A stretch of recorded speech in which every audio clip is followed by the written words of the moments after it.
Clay Moffat. Really enjoyed my conversation with Clay. Really fascinating man. The term master manipulator, what's it mean to you? Is it negative? Is it positive? Clay describes himself as such with the caveat. You'll be excited to hear about that. How about the term I am? Is that damaging? I am depressed. I am happy. Does it really encapsulate who you are? It might be an overreach, just the term. What was he talking about? I know we talk about that as well and how destructive it can be. I mentioned in the Italian language, in English, we say, how old are you? In Italian, we say, how many years have? So it's just it's a different take on it. But we talk about he helps people get what they want subconsciously, even if it differs from what they consciously want. But he's just a fascinating man, incredible history. He's Australian. He's now in Thailand. He was in the military there. He had an issue with alcohol. He talks about that. Became legally blind at one point, and now just helps others. He is a hypnotist. He helps others, try to realize what they want. I always bring up the art versus science with these people that are scientists. He's doesn't describe himself as a scientist, but he uses science in a fantastic way. And he probed me a lot when asking about what I want subconsciously. But it's a great conversation, Clay Moffat. I really, really appreciate it. And thank you for listening and watching. Hi, I'm Joey Pinz, and here's my 45-second introduction. After starting my business in the 90s, I started developing poor habits of eating in my diet because of working way too much. Before you know it, I found myself 340 pounds. The doctor told me if I don't lose the weight, I'm not going to see my daughter graduate. Took the next 7 months, lost 130 pounds. People think there's some secret. Ask me, how'd you lose that weight? Like there's some secret. There is no secret. How did I lose the weight? Just one word, discipline. I've had other successes in life, and I attribute them all to discipline. Now, I'm not the king of discipline, but I believe that it can help all of us. Friends, colleagues convinced me to start a podcast. The podcast mission? How do we better ourselves and society? I talk to interesting people in health, fitness, sport, wellness, business, technology, science, art, and culture. And I eventually ask them how discipline plays a role in their life. Podcast vision, growth through learning from others. Yeah, Clay Moffat, I'm really excited to talk to you. So what are the traits, Clay, of an expert manipulator? Of an expert manipulator? Wow. Depends on what we're talking about here. So are you talking about personality traits? Are you talking about the habits of how they show up? Are you talking about the mindset? Like, where do you want to go? In this fast-paced MSP landscape, how do you stay ahead? Introducing MSPinfluencer.com, your ultimate hub for MSP news, insights, and community connection powered by Forza Dash. More than 75,000 MSPs subscribe to our MSP Influencer Pulse weekly newsletter, staying informed and ahead of industry trends. Tune in to emerging podcasts from Joey Pinz and leading MSP voices, offering essential tips, powerful insights, and success stories. Explore our multi-authored blogs, crafted specifically for MSP leaders, delivering fresh perspectives and actionable strategies. Celebrate excellence with the industry-leading Forza MSP Influencer Awards, recognizing innovation, leadership, and impact in the MSP community. Join thousands of MSP professionals who trust MSPinfluencer.com to grow their business and expand their networks. MSPinfluencer.com, where today's MSP leaders connect, collaborate, and conquer, all powered by the Forza platform, helping MSP vendors work effectively with MSPs and helping MSPs grow. I love how you answer the question with a question. I've heard you describe yourself as an expert manipulator. Oh, yeah, absolutely. So that's a different context, though, right? So I am paid to help manipulate people into a better way of life for themselves, right? I guess you could say this, like I have some psychopathic tendencies, Really? That I'm just using them for good. I hope, and my clients seem to think so that's positive. In terms of an expert manipulator, it is someone who has extremely good social awareness, extremely good social skills. You typically will not have someone who's an expert manipulator who does not have social skills. And for the most part, this is very tough to say, so I'm going to put a caveat. For the most part, they will usually have a pretty high EQ. They will be very aware of the emotions, at least with regards to the other people and how they're making other people feel and how they're manipulating other people. They might, depending on how much of a psychopath they are, If they're a complete psychopath, they're not really going to feel much emotion in themselves anyway. But the best manipulators are the ones who are the most calm, who are the most unflinching, who can take hit after hit after hit and go, yep, no worries. Yep, that's fine. Okay, no problem. Now, if you're starting getting towards narcissists, because narcissists are very good manipulators, only to people who have soft boundaries. And that's a huge caveat, right? So like if you're working with someone, yeah, like working is in like in a company. If you're in a relationship with someone who's a narcissist, they're going to be gaslighting you. They're going to be doing all kinds of things to pull you down. However, that only works with someone who has a low self-esteem and low self-image. Someone who's got high self-esteem and high image is just like, okay, bud. And then off they go. And they just carry on their way. It's not an issue for them. It's not even a problem. It doesn't even register on their radar because they have, what I like to say is they are centered. They have an attachment to themselves. And this centering, I explain it this way. And I apologize because it's kind of slightly confusing. I've tried to simplify it. I really have. So if you were to take like a 3-axis graph, like a 3D object, right? You have your x-axis, you have your y-axis, and then you have the front to back, the depth. So the z-axis, right? So on the x-axis, you've got someone who spends the majority of their time in the present, right? That's the center point. The two extremes of that is someone that lives all the way out in the future, worrying about what's going to happen, or someone that spends their life in the past and, oh, well, it was so good. I wish that things like this, I miss that. And they're not in the present. So the people that are scattered all in, we all go there from time to time, right? And there's nothing wrong with going and having a look at what you think the future might be, and nothing wrong with going and looking at your past. These are not bad things. The tendency for the frequency and intensity of those experiences and the negativity of those experiences start to destabilize and pull you out of your center. So that's the x-axis. The y-axis comes from a process of neuroception, and that's how our nervous system starts to play through. So if you study polyvagal theory, they'll talk about 3 activation states. So there's your ventral vagal system. When that's activated, you feel safe and you're social and you're able to connect with other people. Then you have your dorsal vagal system, which is down below, and that is like you're collapsing. You are withdrawing from the world. You are shutting down. Most people associate that with freeze. Does that make sense? And then at the top, you have your sympathetic response, which is fight or flight. So if you think you can take the person, you will fight. If you think you've got no chance, you will run. And so that's the y-axis. You've got these 3 areas. And again, you want to be centered. So you want to spend your time with ventral vagal activation. So you're feeling safe. You're safe within your skin. You're safe within your surrounds. You're social, able to connect with other people. You don't feel like other people are always trying to antagonize you or upset you. So you're less likely to be triggered very frequently, if at all. Does that make sense? Does to me. Yeah. That's where we're at. I just want to make sure we're on the same page. So you got those 2 axes. Now the 3rd axis is super important, and that determines your response and how you respond to these things. And all these 3 come into like create a perfect storm, right? Typically, if you're getting pulled into the past or pulled into the future and you're not spending much time in the present, your nervous system is not going to be very well regulated, which means you will most likely be having extreme reactions of posturing, which will be a sympathetic response, or extreme reactions of withdrawing from the world and collapsing in on yourself. The world hates me. I'm useless. I'm hopeless. I'm helpless. I can't, those 2 extremes.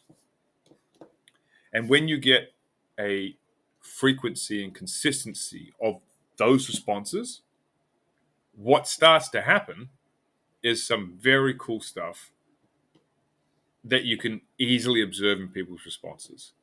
So this z-axis has 3 points as well, and it's a spectrum, right? It's always on the spectrum. So the very closest point that's closest to you, like if you imagine like this line goes out towards me and out behind me as well, if it's out forwards, I think that is an aggressive move, and that is posturing. So that is an excessive response. If it's all the way out back, I'm withdrawing, and that is a weak response. That is a limited response. And then if you stay in the center, that's a measured or appropriate response. And so you get these three axes of centering, for lack of a better word, because that's legitimately how I look at it. And the way I explain it is like this. While I'm no astrophysicist, I do remember something about physics with regards to gravity and these kind of things. And so if you were to take the sun as we know it, it has a massive gravity pull already. But if you would take the same amount of mass and then shrink the sun so it was half the size that it is, the gravity would be, and I'm definitely not right on my math here, but the gravity would be something like 4 times what it is already. Because you've Really? yeah, it's insane. And that's what I'm talking about with this axis of centering. If you imagine all these things pulling your energy all over the space, you've got this huge amount of area to cover that's pulling energy all over the place. So imagine a power grid, right? And you've got a power grid that has to power the whole state of Texas. You've got that same power grid that has to power Rhode Island. So it's the same amount of power, but it's stretched to its limits far more the more it's extrapolated out into the future. In the past, it's an excessive response, it's a lacking response, it's a sympathetic activation. Do you see what I mean? So like the more it's spread out, the less centered you are. The less centered you are, the less gravity you have. And I guarantee you've had an experience where you've walked into a room, and whether it's male or female, it doesn't matter. But someone's walked into your room, and you've just gone, who is that person? Like, typically speaking, that person is extremely centered. And you just pick up on it. You can't explain it. You don't know why. You don't know how. But they just exude it. It leaks from their body. And that is another term that comes in from nonverbal coaching and nonverbal study, where the way you show up on camera, like I'm showing up right now, if I show up like this, do I show up like this off camera? So a great example is this. When you first get into a relationship, typically you're in the honeymoon period and you see the best pieces of this other person. You're like, oh, this is such an amazing human being. But they can't keep that up for the next 40 years.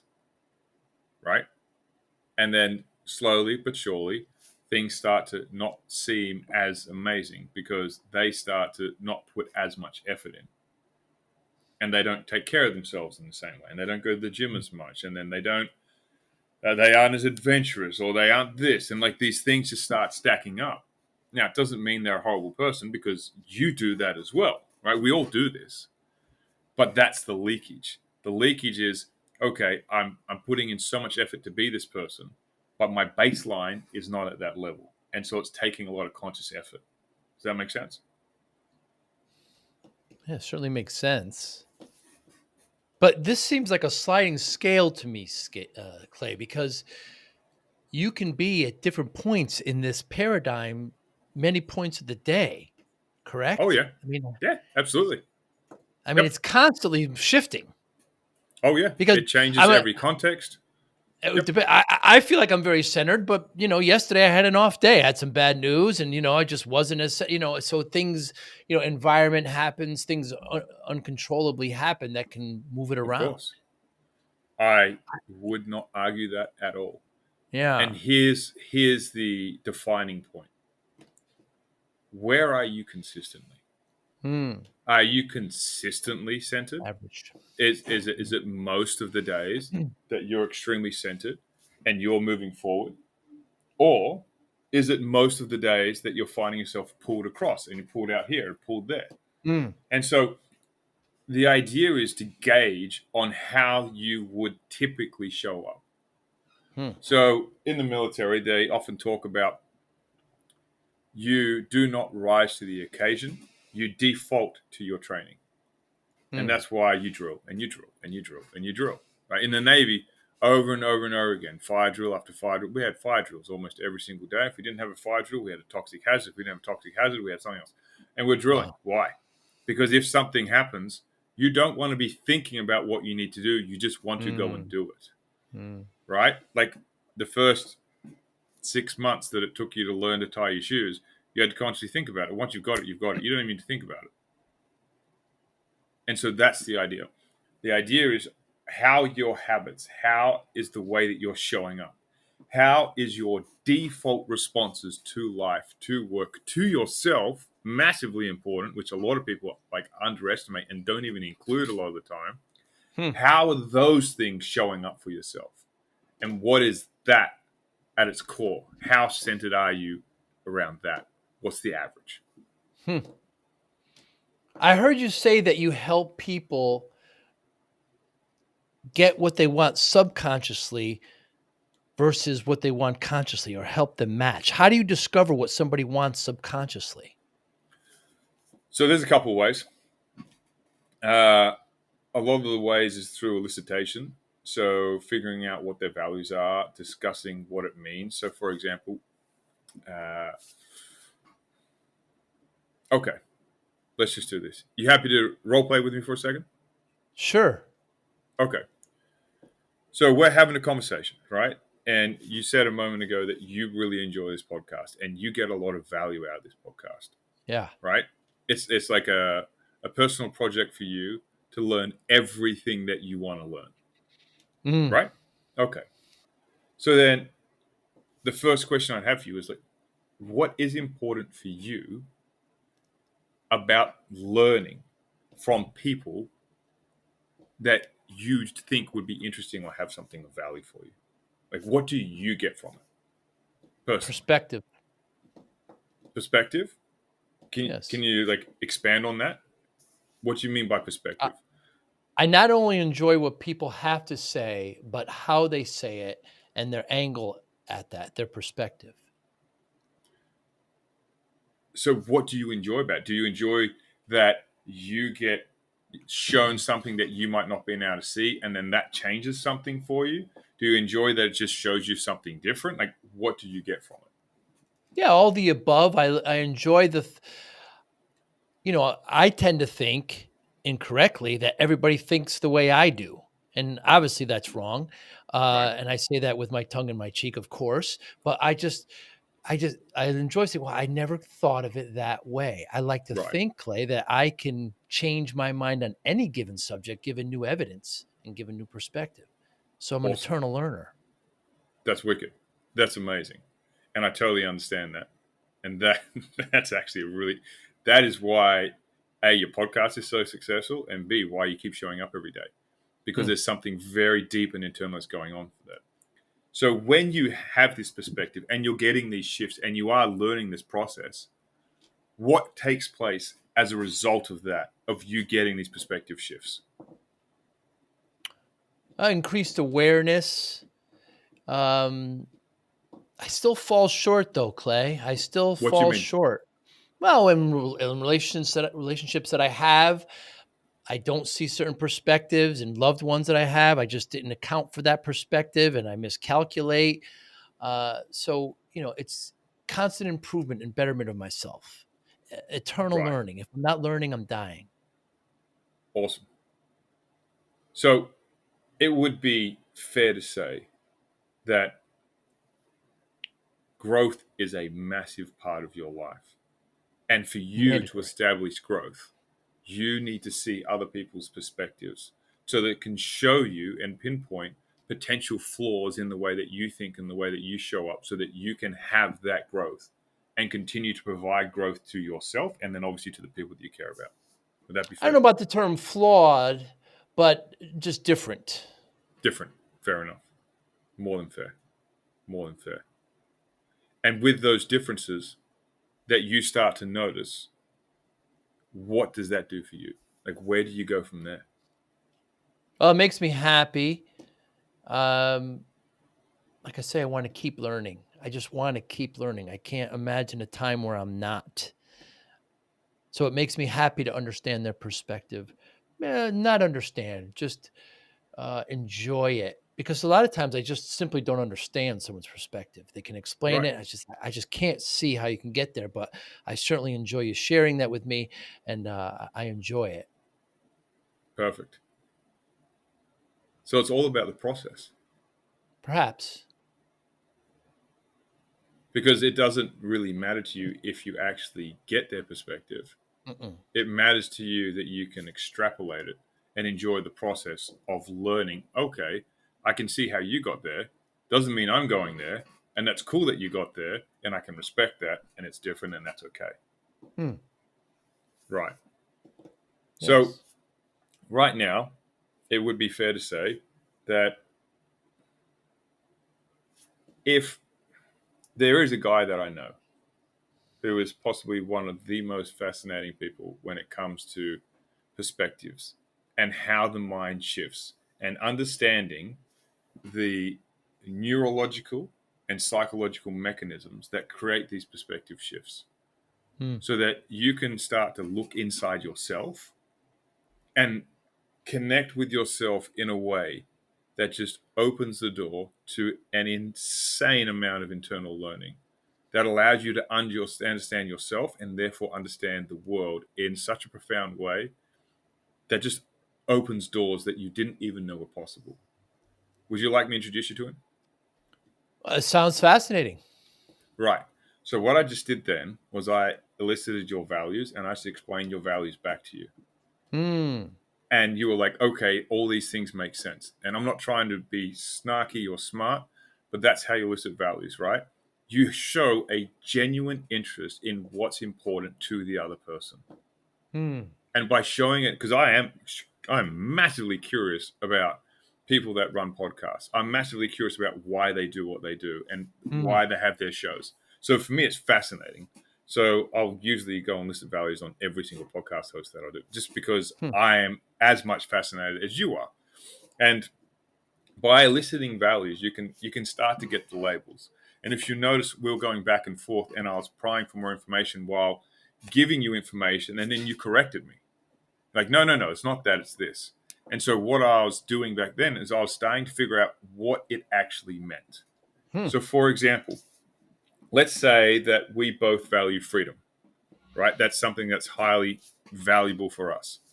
Now, freedom for me means that I'm free to say what I want, I'm free to say what I think. And while people can challenge me on it, like, I know that I can say it. And it doesn't matter Hmm. about the repercussions. Like, I'm allowed to say it and I'm in that space. Freedom for you, and I'm completely making this up, okay? Freedom for you might be, well, I want to be able to do what I want when I want within restriction. Like, I don't want to go bomb this place, or I don't want to go shoot up like a whole school campus. Like, it's not that, right?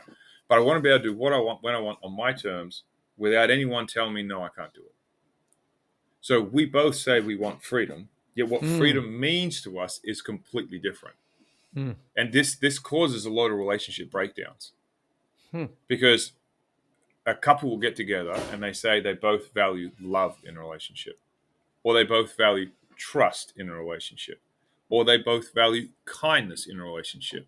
And then you ask them what it means. Oh, well, kindness means that he always asks after me, he's cooking for me, he surprises me with this. He wants to spend time with the kids and with me. He wants to message me. He wants to do this. I'm like, cool, no worries. Then you ask the guy, what's kindness to me? Oh, it means that she leaves me alone to go fish with the boys. It means that, like, I can spend some time with my boys growing. And their definition are like completely Hmm. different. So Hmm. while on the surface it looks like they're matching, if you get down into the depths of it, it's completely different and it's completely untoward. Like, it doesn't match up at all. And so that kind of ties in directly to your perspective, because while on the surface you would say, okay, they match because they've got the same value, the perspective that they bring in for that value, like the actual core and the substructure of the value, are completely separate. And there's no Hmm. alignment, there's no core there. And so by eliciting values, I can start to figure out what's going on underneath. I can start to figure out what the substructure is. And then I can start figuring out what this person is actually trying to achieve subconsciously. Because a lot of times people will come to me and they'll tell me that they know what the problem is. And my response is, if you knew what the problem is, you wouldn't be talking to me. Hmm. Simple as that. Like, you're not a stupid person. If you actually knew what the issue was, you would be able to resolve the problem. You have an idea of what you think it is. However, there is almost always a function of the subconscious that is not being fulfilled, that is causing the person to behave in a way that is out of sync with where they want to go as they have evolved and grown.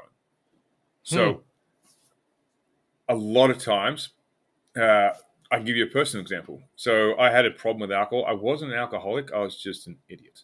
And I used to binge drink and do a lot of stupid things when I was binge drinking, right? And used to get blackout drunk to the point where I used the term paralytic, and I got uh, chastised for saying I was paralytic drunk. I got so drunk that I couldn't move. I was literally unable to move. I felt like I was paralyzed. So I had put myself into some very intense stupors, shall we say. And I used to drink quite frequently because, as a part of the drinking and as part of my friends and as part of the culture in the Navy, and I had issues with drinking before I joined the Navy, this whole image was like, okay, but I belong and these are my friends and I want to be around my Hmm. friends. And so the motive for drinking was, it's not really that bad. When I was 18, on my first Christmas leave from the Navy, I tried breaking up a fight, so I got told, and I got thrown through a balcony railing and fell 12 feet and landed headfirst on the concrete. I've still got the dent in my skull from the wonderful time that ensued. Yeah. And the doctor said to me when I came to, because I was in a coma for 4 or 5 days in hospital, when I came out of it, he said, the only reason you're alive is because you were drunk. Hmm. And so that penetrated my skull. I'm like, whoa, like I'm alive because I drink, so I can keep drinking. And that was actually a mechanism like, okay, well, if I didn't drink, I'd be dead. So I may as well keep drinking. And so Hmm. there's these little subconscious things that's running on loop. Hmm. And then when I started getting into these positions, where I was like, what the? This is not healthy. I'm finding myself like getting worse and worse positions. The blackouts are getting more intense. This is happening. I'm having no recollection of this. Like, this is not a good place to be. I need to change something. What finally made the switch for me was I went back to Perth. I went there with my now ex-wife, and I had 1 pint of beer, just one. And I woke up the next day feeling like I'd been run over by a truck. Wow. And my body said to my brain, and my brain's like, okay, if this is how we're feeling on one beer, like, that's enough. And I Hmm. didn't drink since, not a single drop for over a decade. Wow. And because what happened was the conscious mind married up with what the subconscious wanted, the alignment happened, and so therefore it Hmm. became easy. So a lot of people say that change takes a long time. Change is instant. Change is always Hmm. instant. Hmm. But the mechanism that brings the change may take a lot of evidence before the change is given permission to take place. Hey, Joey Pinz here.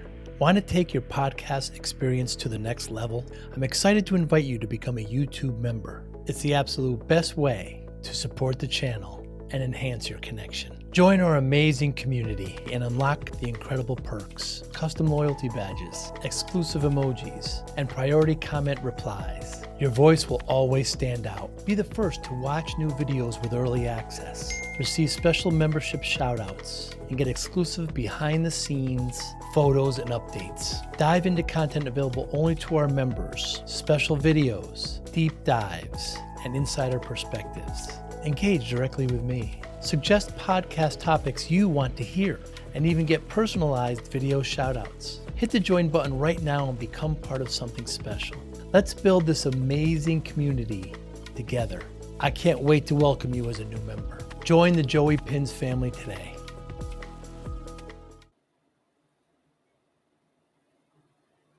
It's interesting how, I've heard your stories, Clay, about, alcohol in Texas and, somebody with gunshot in front of your face. You broke into a house because, you thought it was your friend's house, and it's amazing where we can get to certain places. And then just that turnaround happens. You kind of went back, you had one, and that was it. Uh, Talking about more about the subconscious, it's interesting because you elicit certain questions to find out what somebody wants subconsciously because a lot of times they don't know. And I Yep. love your pattern of questions there, because They think I want something, but perhaps there's something else there. It's one wonderful track there.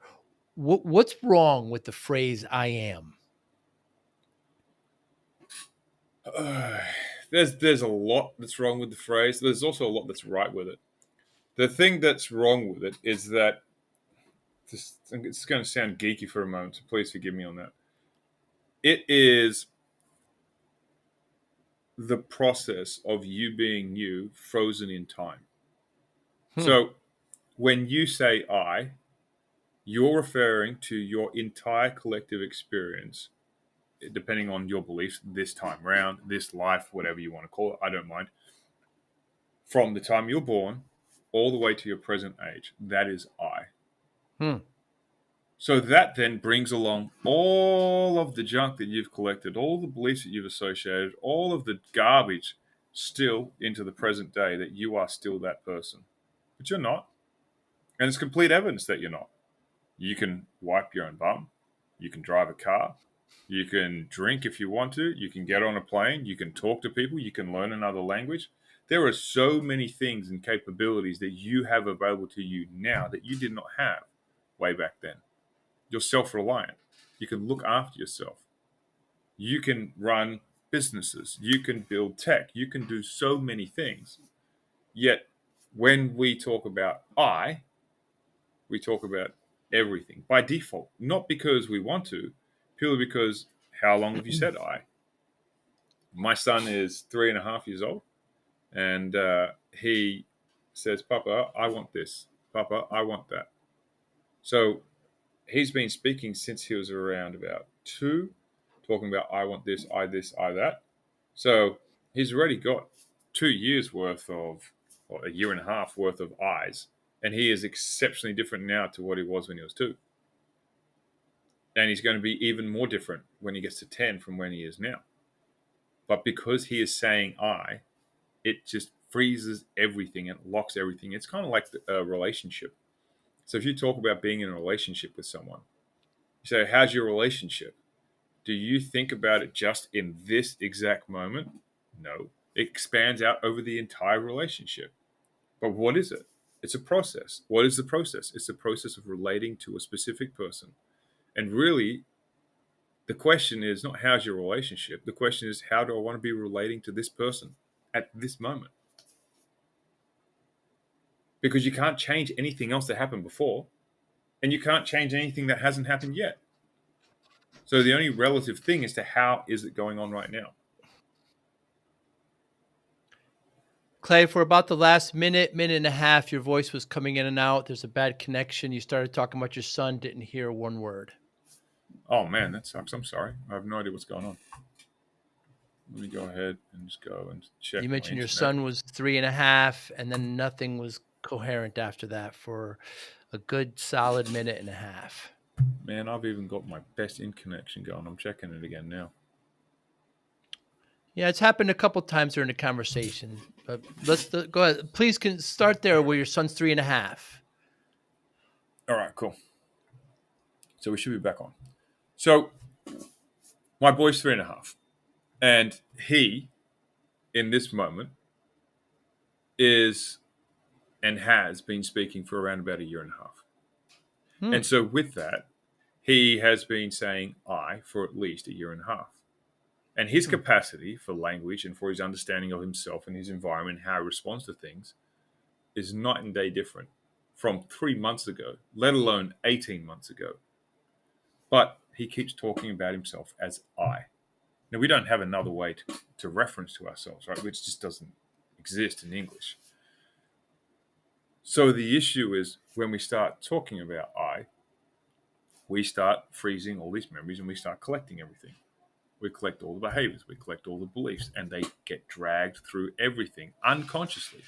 It's not even how we move through things. It's not even like, oh, I'm willing to do this. No. And by the time he gets to 10, he is going to be immeasurably different to how he was when he was 2. The Hmm. capabilities are completely changed. But this process of freezing and collecting and stabilizing everything is so different because it is how the brain processes reality. Your brain, my brain, wants to learn everything as fast as it can and turn it into an automatic pattern. And so the fastest way to do that is to create something that is even your name. So if you say Clay, I've been Clay my entire life. So I was Clay at 4, I was Clay at 10, I was Clay at 16, 27. And so all these things start to happen. This is why you get people going and doing psilocybin, doing ayahuasca, these kind of things, and they're chasing an ego death. And the idea of the Mm. ego death, from my personal point of view, when they go down a path like that, is to go ahead and allow themselves to break free from all of these frozen elements that have been attaching to their identity so they can start to become more of themselves, how they're showing up right now, versus of everything that's been conditioned and pushed on them.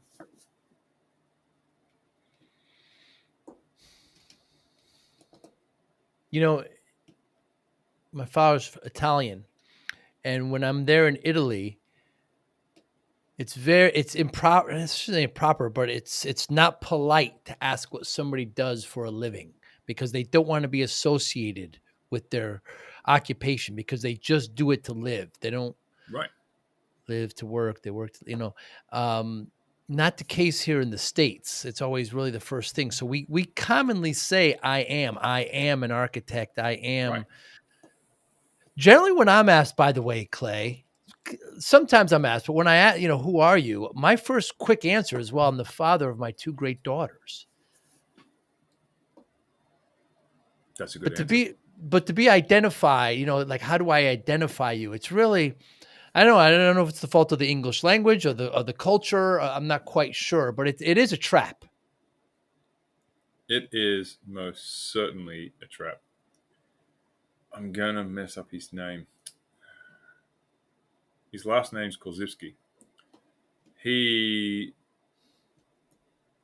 back in the day, early 1900s, tried to remove the word I from the English language. That's right. That's right. Yeah, I heard you say this. Yeah. Right? Legitimately, because he was so concerned with the negative consequences of how it would affect Mm, people.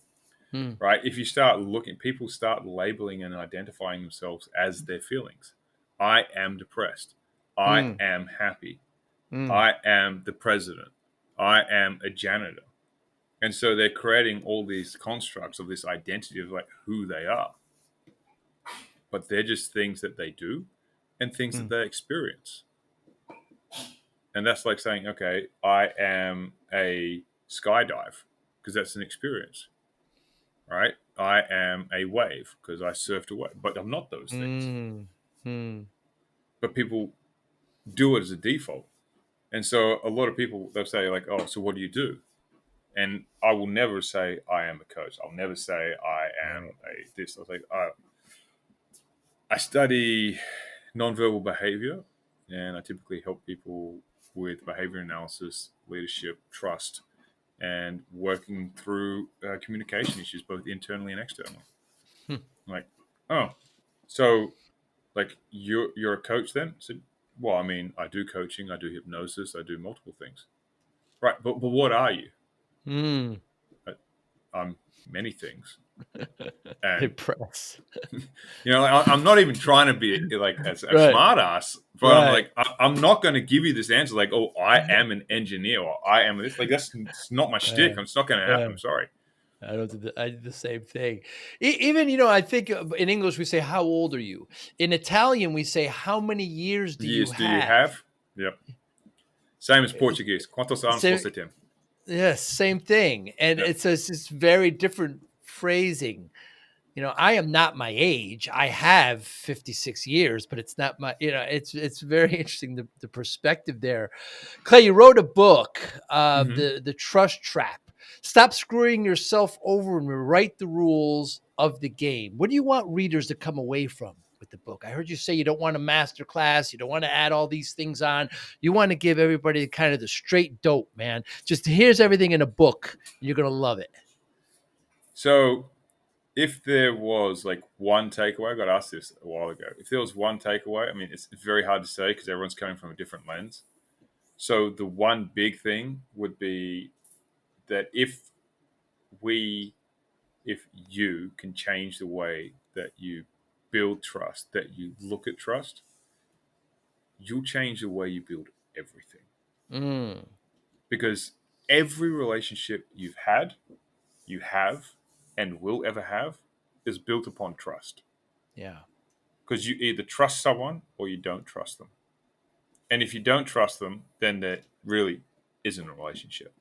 Mm. But the the perspective that we're talking about and this idea of trust is, to me, it's completely flawed. Like, it's just misses the mark on so many levels. It's not a virtue. It is most certainly not a moral trait, and it's definitely not a characteristic. Trust, to me, is very simple. It's a mutually beneficial outcome. That's it. Hmm. Because every single person on the planet is always wanting to know what's in it for them, including me, including you, right now, here on your show.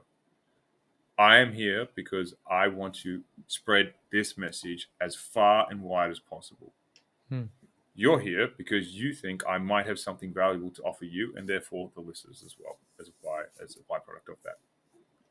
So, is it in my interest to come here and give everything I've got? Yes. Can you trust that? Yes. I'm not going to come on here and commit suicide. It doesn't make any Good. sense. Is it in your interest to come on here and ask me questions and probe and pull? Absolutely, because then you're going to get what you want. Mm. So we have an alignment in something that we're both working for different things, Mm. but what we're working towards is a very aligned and similar outcome to produce a high quality show that's valuable. Does that Hmm. make sense? Your approach to things, Clay, science versus art. You're very scientific because you have certain constructs that you've outlined, Mm-hmm. the paradigm of which we live, but you also spend a lot of time on gut, talking about your gut, and ignoring it is detrimental. Mm-hmm. You say the cost of you call it a strategy. People like avoiding their gut. I mean, that's very much art in my sense. When you approach things, Clay, is it art? How much is art and how much is science? It's all science. It's Trusting all your gut, science. trusting your gut is science. So Interesting. here's the difference. We have been conditioned not to trust our gut. Mm. But we were already born with that ability because it's subconscious. So this comes back to all the signals that come from your gut. And when we're talking about signals from your gut, we're talking about your vagus nerve. And your vagus nerve has around about 20% of the nerves that are ascending, which means sending signals going up to the brain. And the remaining 80% are descending, sending signals going down to your body and connecting and going back through. And so when your gut starts to respond, it's information, but we don't know what to do with that information. And because we don't know what to do and we've been told to ignore it or taught or conditioned to ignore it, what starts to happen is our conscious mind starts going, I know better. We can just overrule it. We can override it. Don't worry about it. It's fine. We can rationalize all the good things, but it takes away from it. And so I'm going to retract my statement. It's not all science, because the art is this. Here's where the art is. The art is, it's going to take skill and it's going to take finesse to get back to the point where you can trust your gut again. And that's going Mm. to take some study. It's going to take you to learn nonverbal. It's going to take you to learn what they mean, whether it means someone's stressed. And it's not really that it's deceptive.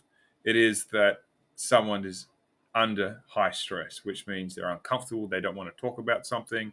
And it just might be that they're ashamed about something. They don't want to say it. They want to admit it publicly. So it doesn't necessarily mean that they're lying, doesn't necessarily mean that they're deceptive, but you can start paying attention to these nonverbal cues as well as the linguistic elements. And then you can start going, oh, I don't need to rationalize that because I can actually pay attention because I know this means this person is stressed. So let's leave that. But that is definitely a red flag. And a red flag just means pay attention. It doesn't Mm. mean they're out to get you. It doesn't mean they're going to screw you. It doesn't mean they're going to destroy you. It just means pay attention. Something's going on. Don't ignore it. Don't write it off. Pay attention. But in your relationships, Mm-hmm. Clay, it can't be 100% science. When you're working with your kid, you're playing with your kids, and you're playing with you're communicating with loved ones. There still has to be some gut. There still has to be some.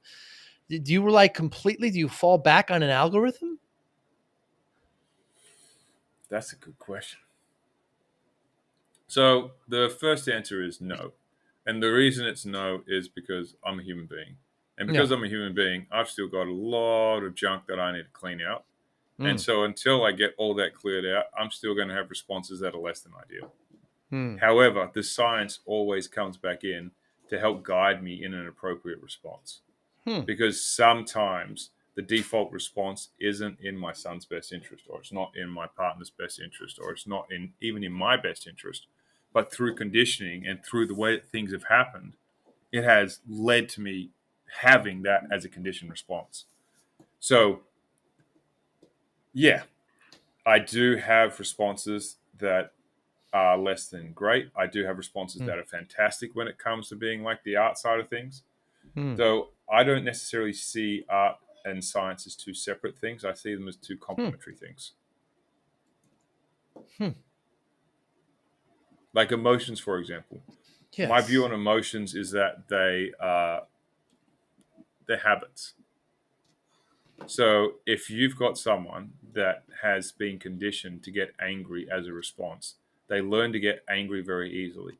The Mm. dendrites and the synapses fire more easily. They're more well worn. They're more easily to activate. They're more readily to activate because they've been more often. So that is an angry person by way of the fact that they're more exposed to that and they're more inclined to do that. Just Hmm. like a sad person or a depressed person is more inclined to go down that path because of the way that everything has started to flow.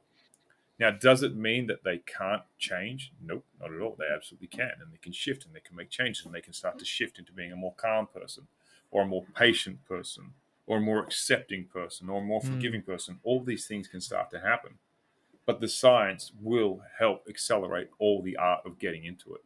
The Mm. art comes in with the finesse of recognizing that you're human and giving yourself a break for not getting it perfect, like what you said the other day, the other minute, where you're talking about I have off days and I'm Right. not like this every day. That's right. That's the You art. fall short. No. Exactly. That makes sense. Like to me, they're both complementary and they're both working together for the same thing. So Mm. the science is what I use to ground and help me move things, and the art is okay. You're still human. You can make mistakes. You're still going to screw up Mm. from time to time. Mm. Relax, buddy. You're doing great. Mm. You're still making progress. You're still moving forward. Let's keep at it.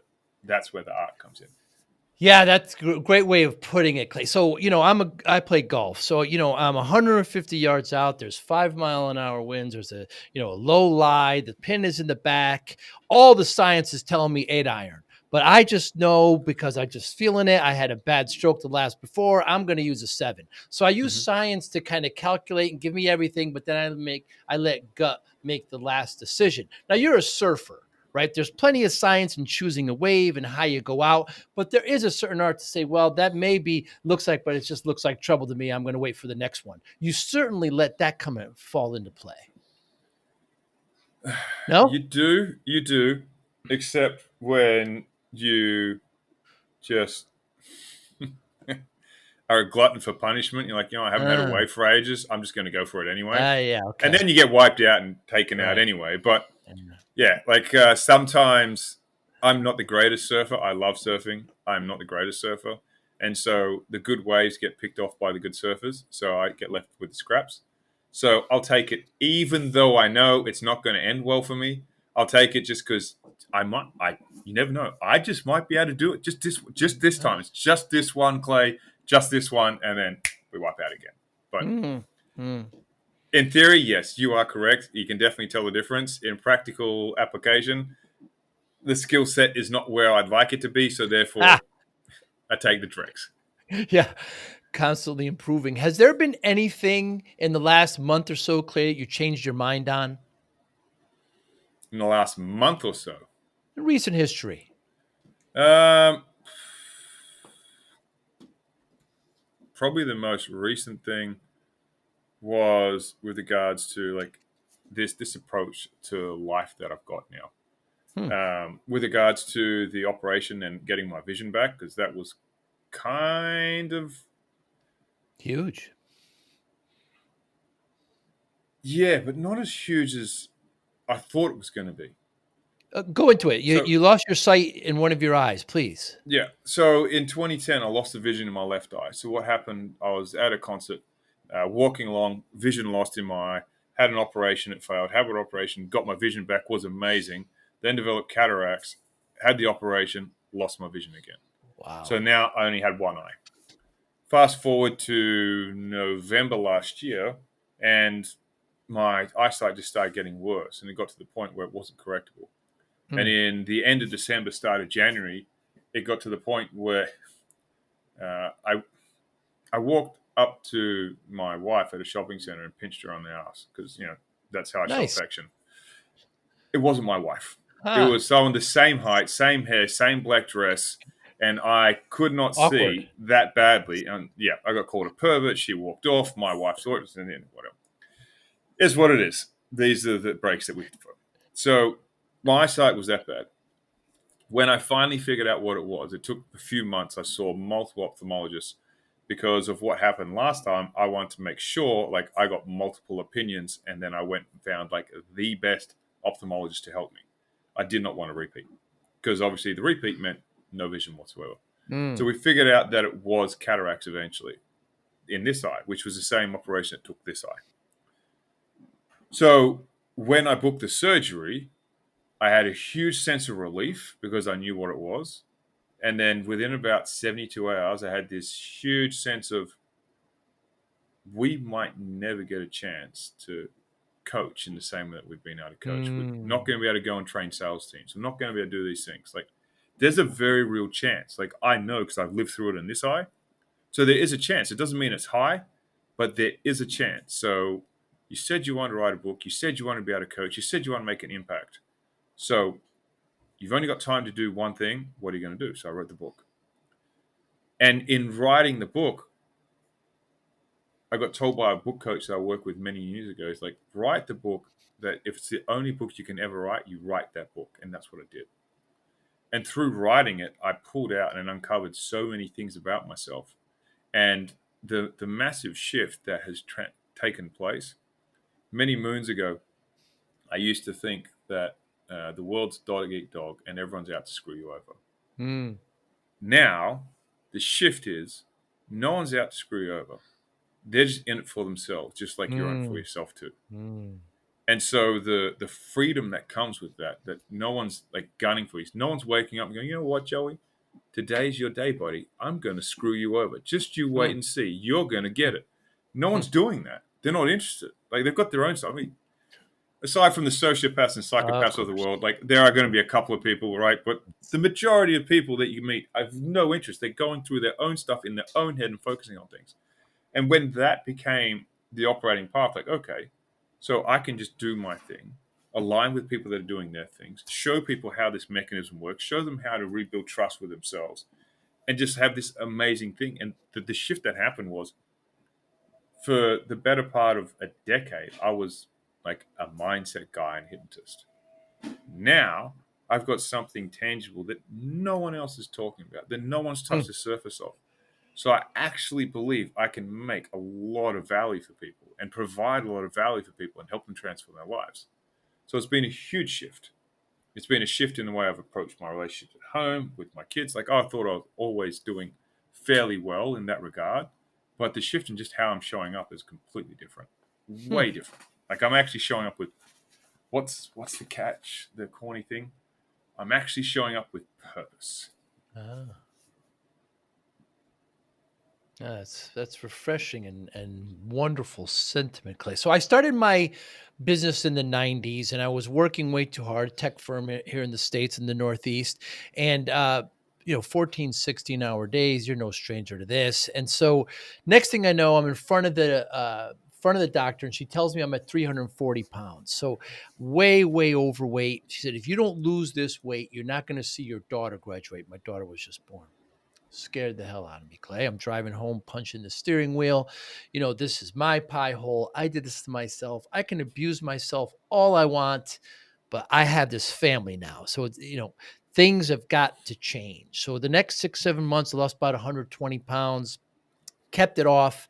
you can't look at losing weight as a finishing line, right? These are lifelong changes, right? Right. So when people ask how, like, what's your secret? We say there's no freaking secret, Clay. Discipline. That's how focus, motivation, willpower, all under the spectrum of discipline, I feel. How does discipline play a role in your life? So I think a lot of people miss the boat on discipline. And they think Mm, that it's like this unattainable thing. And they also think it's something that you decide once, but it's not.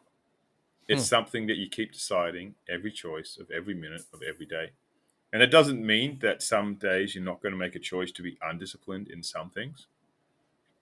You can totally do that when you've got a hold on the majority of the days where you are being disciplined. So it comes back to this thing we were talking about at the start. So you've got this centered effect and you're being in the centered process, and you are centered most of the days. Why? Because you're mm, disciplined. And because you're disciplined, you show up for yourself and you do things, and you take care of yourself, and you give yourself time out, and you give yourself space, and you give yourself time to be with your girls. And you're doing all these things. You're showing up for work, you're showing up for your people, you're showing up in these ways. And so that actually creates the space and the freedom for you to go, you know what, today I'm just going to take a day off, and that's okay. And that day doesn't turn into 6 weeks. Why? Because you've shown that there is a reason. You've got into your purpose, like, okay, this is such a better way of life. I'm having way more value in this life. And yeah, in the moments from time to time, it sucks. However, discipline. So one of my mentors, Chase Hughes, told me this phrase, and I think it just hits every nail on every head. Discipline is doing favors for your future self, for the person that you're never going to beat, and never going to be, but will always be grateful. mm, mm, And so, if you're getting stuck with, I can't do discipline, then what you're saying is you're sacrificing your future, a mm. possible future, for a present reality that is going to destroy the future. Hmm. Now, if you can't really connect with the future and you're not really believing so much about the future and you're not really dialed in that way, which a lot of people do have trouble with. Like, yeah, but Mm. like I can't predict it. Like, it could change in a moment's notice. It could, and the world could end tomorrow. And you can go ahead and keep drinking. You can go ahead and keep taking drugs. You can go ahead and stuffing your pie hole, right? You can Mm. go do all these things. You can go ahead to Vegas and splurge all your money. You can do those things. And when tomorrow does come around and the world hasn't ended, what do you want then? Mm. Because the idea is that if that's your attitude, then from my point of view, you don't have much of an optimistic view about how long the world's going to last. And you think it's all going to be over, so I might as well do it today. And so the people that are the most disciplined are typically the people that are most optimistic about the future, Mm. and the ones that have the most agency about how well they can build their own future.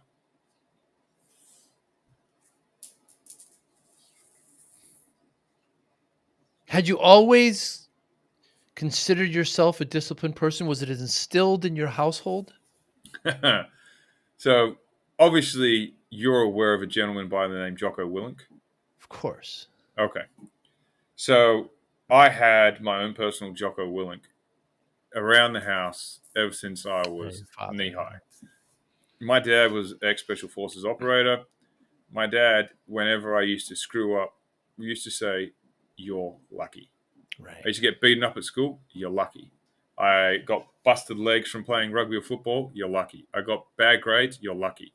It was all there was like just pounced into my head Mm. to the point I do it to my 3.5-year-old son. It's like, Papa, I'm Uh, sore. I'm like, you are so lucky.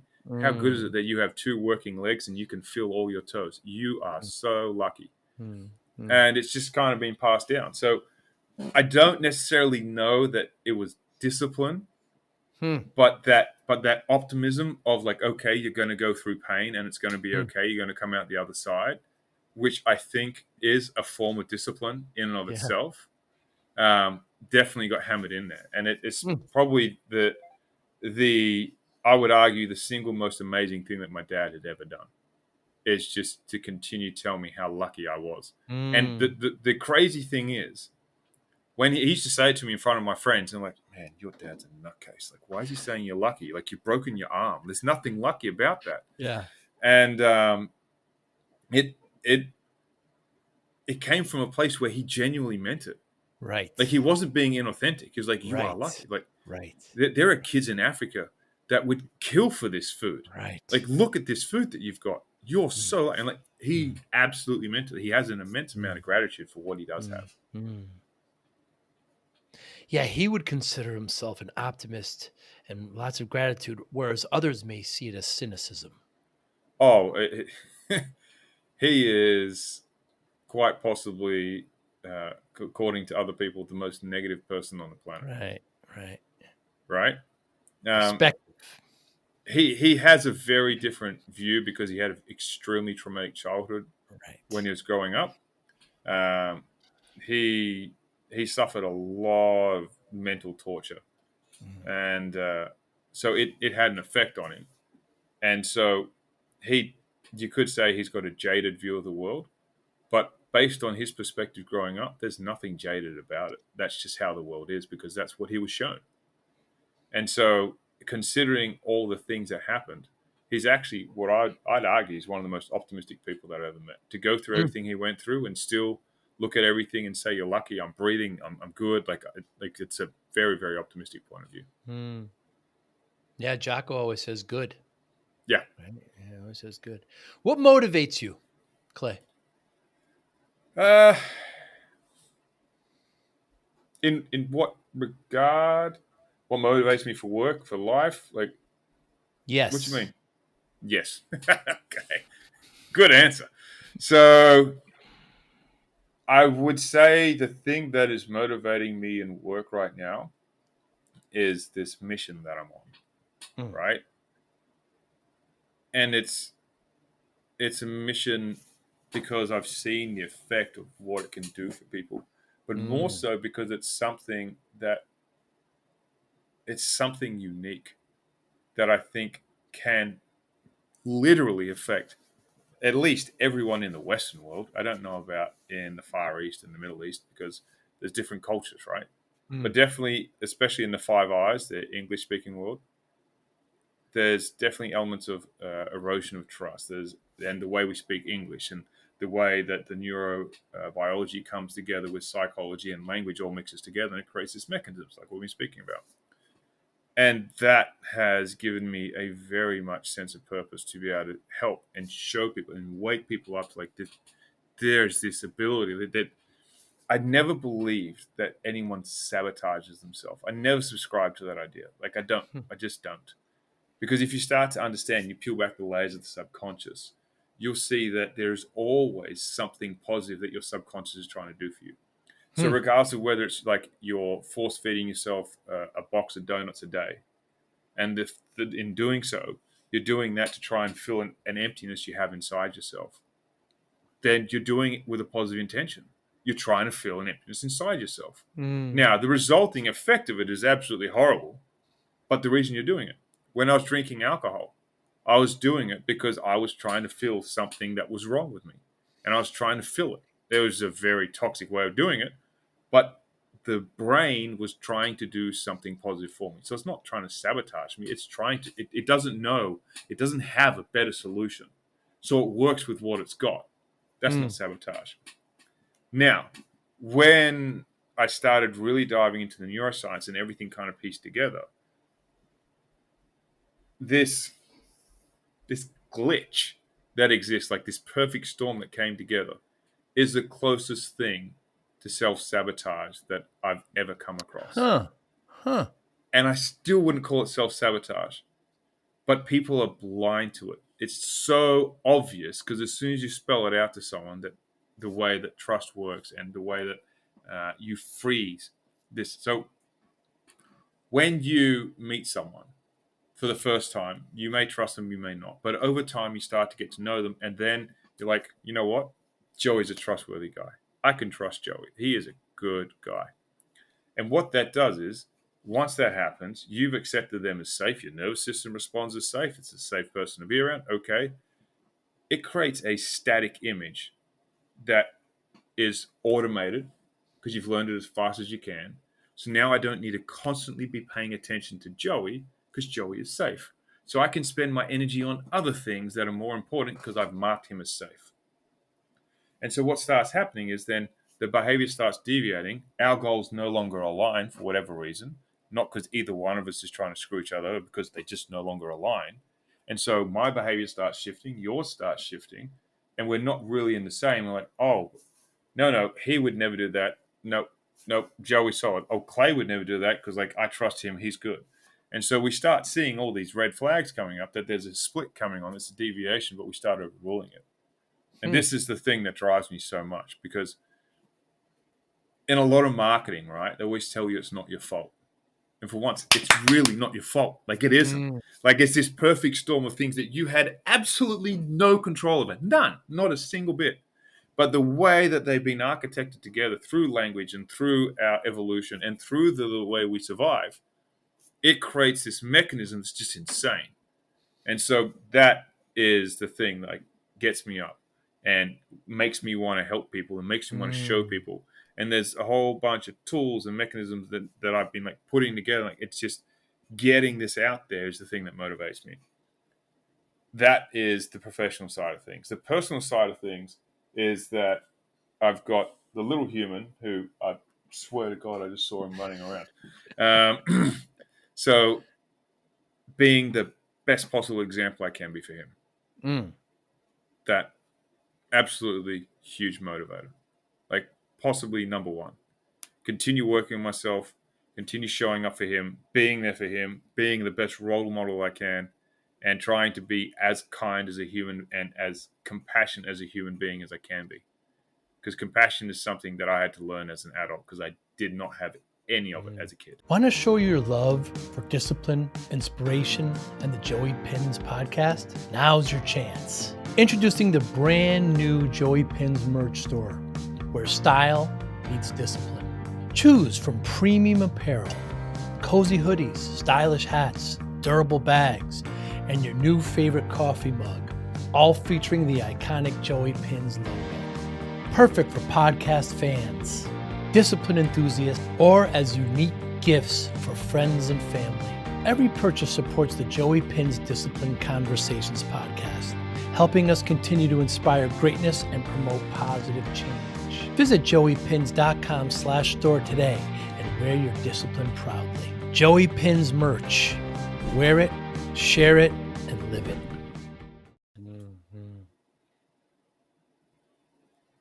Seems to me, Clay, that both of those, motivation, professional and personal, can be summed up by impact. How do you measure success given that your motivation is impact? My measure for success is quite simple. What's the percentage that I do what I say when I say I'm going to do it? That's all it is. If I say I'm going to get on a podcast, do I show up to the podcast and give 100%? Which, by the way, I had some problems with the internet this morning and I missed a podcast because I just could not get on, which sucks, but is what it is. But how much am I contributing towards everything that I say I'm going to do? And how much am I giving 100%? So when I'm with my kids, am I giving 100%? When I'm with my wife, am I giving 100%? When I'm with my clients, when I'm on the podcast, am I giving 100%? And that's the definition of success, because if I'm giving 100%, then I'm always giving maximum impact in whatever I'm doing. Your commitment level. Commitment is everything. Yeah, commitment is what you're talking about. And I love how you're so scientific. They say you want a percentage.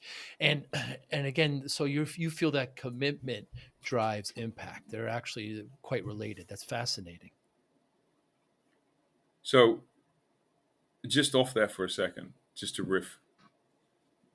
When you went on your massive transformation that you went through,